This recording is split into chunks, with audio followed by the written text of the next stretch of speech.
آج کی کہانی ہے ایک درویش، ایک بادشاہ اور سچائی کی طاقت کی۔ یہ کہانی صرف سننے کی نہیں، سمجھنے اور زندگی میں اپنانے کی ہے۔ تو آئیے چلتے ہیں ایک سبق آموز سفر پر۔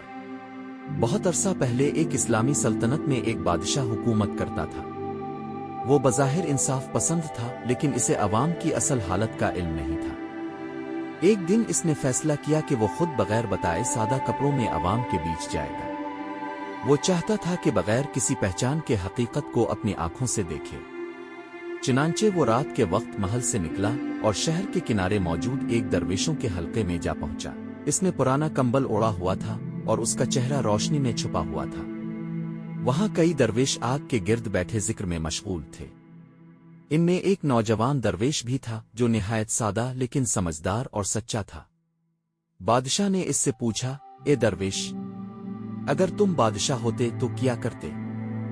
درویش نے مسکرا کر کہا، اگر میں بادشاہ ہوتا تو سب سے پہلے غربا کے لیے آسانیاں پیدا کرتا، پھر اپنے وزیروں کا احتساب کرتا اور خود اللہ سے ڈر کر حکومت کرتا، نہ کہ لوگوں سے۔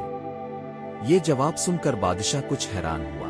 پھر بادشاہ نے اگلا سوال کیا، اور اگر بادشاہ خود ظالم ہو تو کیا کرنا چاہیے؟ نوجوان درویش نے سنجیدگی سے جواب دیا، پھر سچ بولنا لازم ہے۔ درویش کو حق بات کہنی چاہیے، چاہے بادشاہ ناراض ہی کیوں نہ ہو، کیونکہ سچائی اللہ کا راستہ ہے اور ظلم کبھی زیادہ دیر قائم نہیں رہتا۔ یہ سن کر باقی سب بھی خاموش ہو گئے۔ فضا میں ایک عجیب سی گہرائی پیدا ہو گئی تھی۔ بادشاہ نے جیب میں ہاتھ ڈالا اور اپنی بادشاہی انگوٹھی نکال کر درویش کے ہاتھ میں رکھ دی۔ سب حیران رہ گئے۔ بادشاہ نے کہا، آج میں نے سچائی کو اپنی آنکھوں سے دیکھا اور کانوں سے سنا۔ تم نے حق بات کہی بغیر ڈرے۔ تم ہی ہو جس سے میں نے راستی سیکھی۔ اس کے بعد بادشاہ نے اس درویش کو دربار میں بلایا اور اسے اپنا مشرم خاص مقرر کر دیا۔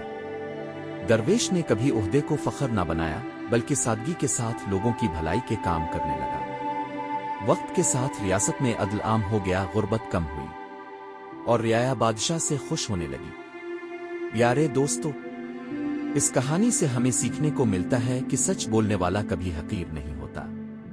اللہ تعالیٰ اسے عزت دیتا ہے جو اس کے لیے کھڑا ہوتا ہے، چاہے سامنے بادشاہ ہی کیوں نہ ہو۔ حق کہنا مگر نرمی کے ساتھ ہمارا فرض ہے۔ اگر آپ کو یہ کہانی پسند آئی ہو تو لائک اور سبسکرائب ضرور کریں، اور کمنٹس میں بتائیں کہ آپ کو اس میں سے کیا سبق ملا۔